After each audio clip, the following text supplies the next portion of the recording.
2021. The year set to beat back the cursed 2020 with a return to normality. Doesn't seem like it quite got there. In terms of video games, this meant delays aplenty, with many tentpole releases that we may have been expecting pushed further into 2022, which still doesn't sound like a real year to me. Even with these delays and pushbacks though, my year in gaming was surprisingly busy. All in all, of the games that were released or received substantial updates this year, I've managed to play 53 of them, and while the new Xbox Series and PS5 consoles haven't quite had their time to shine yet, it has allowed other games to step into the spotlight where they may not have been able to in a heavier year. So come with me as we run through my favourite games of 2021.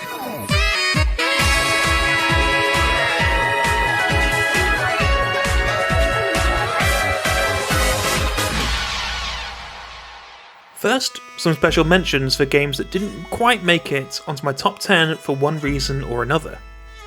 The first of these is Sea of Thieves, a game that saw a tumultuous launch to sea back in whatever year it came out, before slowly sailing forth and becoming the fine ship it is today. I didn't play Sea of Thieves before this year, and while it has seen many updates in the form of seasons and the Pirates of the Caribbean crossover content, it's hard for me to tell how much of my enjoyment came as a result of these new things as opposed to the experience of what Sea of Thieves was already. If I felt like I could include it in my top 10 list, then Sea of Thieves would easily be number 1. Sailing the seas with my pirate crew has been a joy this year, and has led to some of my favourite gaming moments ever. One of my crew describes Sea of Thieves as the multiplayer game he always wanted, and I'm inclined to agree. It's an open-ended adventure where your pirate life is what you make it, and is exactly what I needed this year.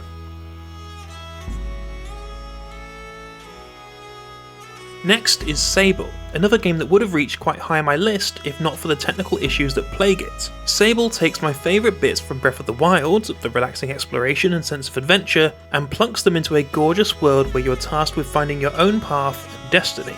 It's brilliant, and has one of the best soundtracks in a game ever, but I just couldn't get past the frame rate drops and stuttering. It's a game I will definitely be returning to in 2022 though, once those have been fixed. And with those special mentions out of the way, let's get onto the list itself.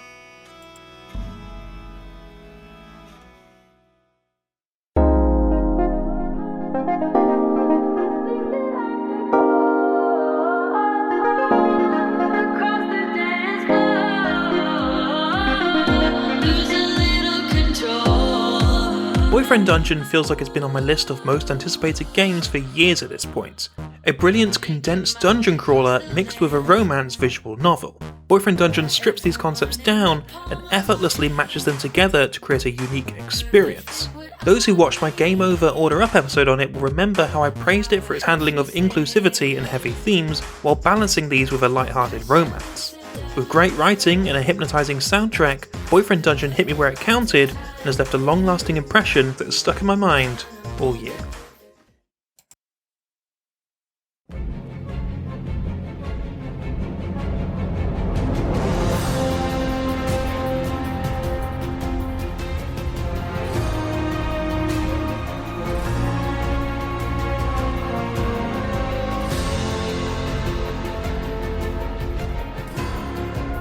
Fortnite returns into my list with its massive Chapter 3 update, which saw the introduction of a brand new island with new mechanics and weapons chucked in.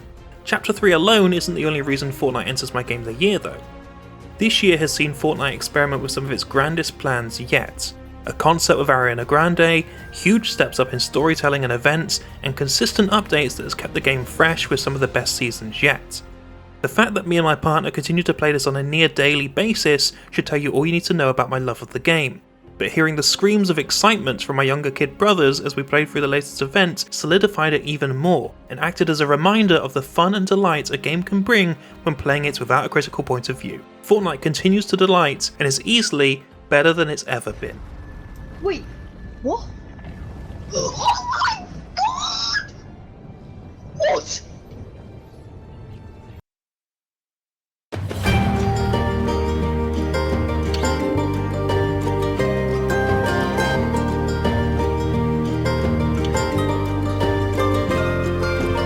Forza Horizon 5 was one of the biggest surprises for me this year. With entry 5 into their arcadey open world racer, Playground Games have crafted their best racing experience so far. Horizon 5 takes everything that was good about 4 and moves it across to the most stunning locale yet with the beautiful Mexico. The driving has never felt better, with exhilarating races and showcase events to put you through your paces. This is a last hurrah for what Playground Games has managed to do with the Xbox One engine, and if this is what they can do using a last-gen engine, then it leaves me incredibly excited for what comes next. Forza Horizon 5 is a triumph and won't be easily topped in the racing genre anytime soon.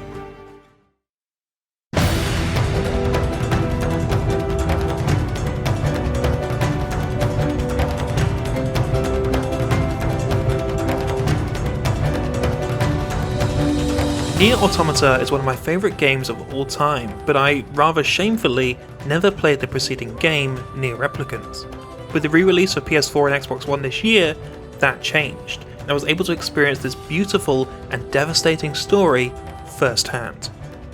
NieR Replicant is a triumph of storytelling, utilising its small world to get you attached to the people and locales before ripping out your heart with them. Of all the stories I've played this year, this is the one that hit me the most. And while it does suffer slightly from being a remaster of a game from 15 years ago, especially with having to play the second half of the game 4 times to get the true ending, it's a journey that is absolutely worth experiencing and one that will stick in my mind for years to come. NieR Replicant, more like NieR Replican. I hate myself.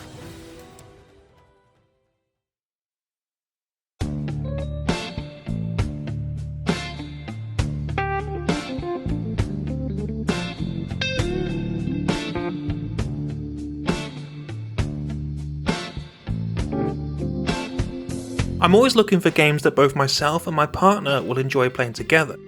Most co-op games tend to be single player with an extra player added on, with the experience not really changing much. It Takes Two is co-op only though, and is all the better for it. Following on from Hazelight Studios' middling Escape the Prison game, It Takes Two wasn't high on my list of games I thought would wow me, but boy was I wrong. It Takes Two is bursting with creativity and constantly mixing up the experience from one level to the next in ways that would surprise even Super Mario developers.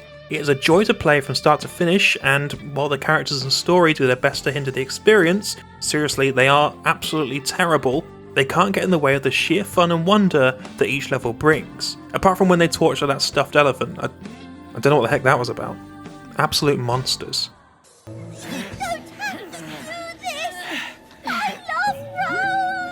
Don't tell us that!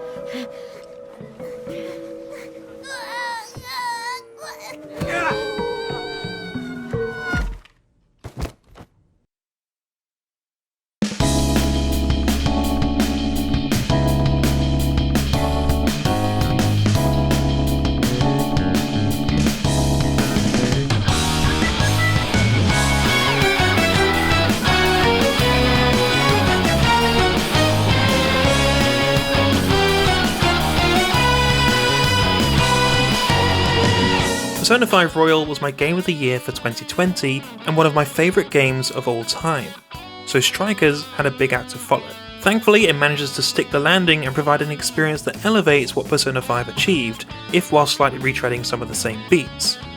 The Buso action combat really works with the Phantom Thieves, and adding in full-on dungeons alongside the social aspect that Persona games are known for turns what could have been a run-of-the-mill hack and slash to the best Warriors game this side of Hyrule Warriors. Getting the Phantom Thieves back together on another mission was wonderful, and being with them again was like hanging out with old friends. It was an absolute blast from start to finish and a fitting celebration for the much-loved characters. Here's hoping this adventure isn't the last.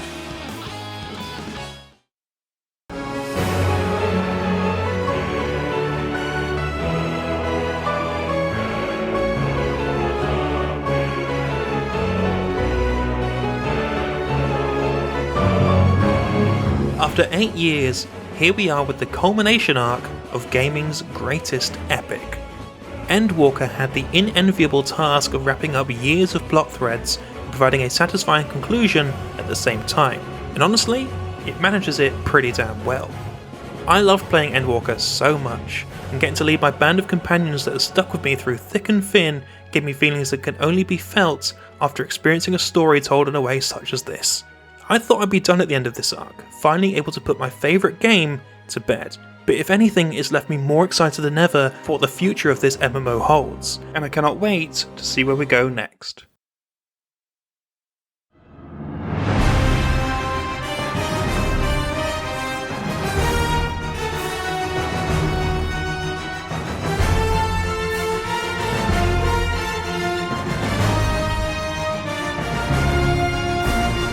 I have an admission to make. Prior to this year, I had never properly played a Ratchet & Clank game. I played parts of one beforehand, but never in great length. That changed when I played through and mostly enjoyed the 2016 reboot at the start of the year, before Rift Apart came along and blew my socks off. Rift Apart easily justifies a PS5 purchase. It's an incredibly made love letter to action platformers of old, while bringing the series firmly into the next gen. While it doesn't do too much new, it's the pinnacle of this style of game. Perfectly designed combat, jaw-dropping environments, and a seriously fun story mixed together to make my favourite PS5 experience yet. If you've never played a Ratchet & Clank game before, or you've played all of them, I cannot imagine a better action platformer to jump into.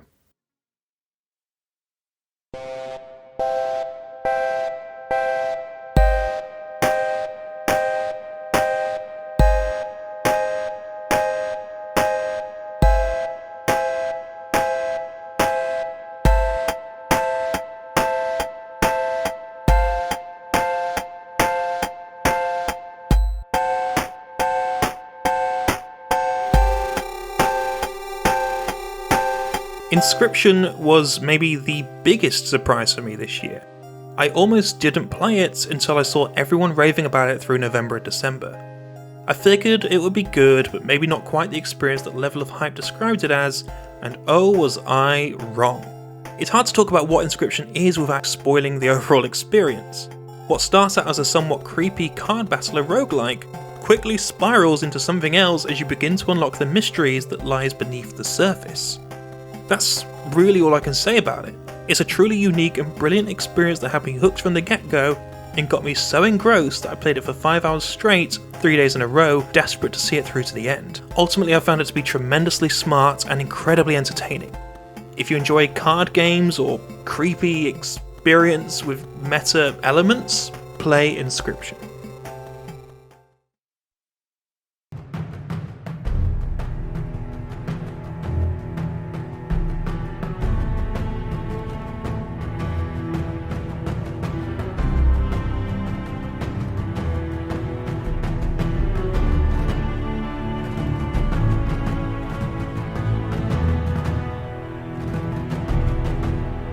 Halo Infinite absolutely kicked down the doors of my expectations. 343 Industries have finally managed to make Halo feel fresh, while also harkening back to what made it so great in the first place. The campaign is tons of fun. Exploring the open world, grappling hook in hand, never got old with me. And with firefights utilising the whole environment, each one felt fresh and exciting, really making it feel like I was filling the boots of an action hero super soldier. While the story itself felt very much a setup for something more while wrapping up what came before, I enjoyed my time working through it, and it worked well enough as a justification of moving from place to place, experiencing the pitch-perfect gameplay loop. I always thought I was going to enjoy the campaign, but what I didn't expect to love so much was the multiplayer portion of the game, which I have become completely enraptured by. The last time I seriously played Halo multiplayer was at 16 years old with my friends back in the Halo Reach days. Here, I'm not playing with anyone I know, yet I've jumped into competitive ranked mode and I'm having an absolutely brilliant time. I've also discovered that I'm actually kind of good at it, having quickly moved up in the ranks to the higher echelons of Platinum.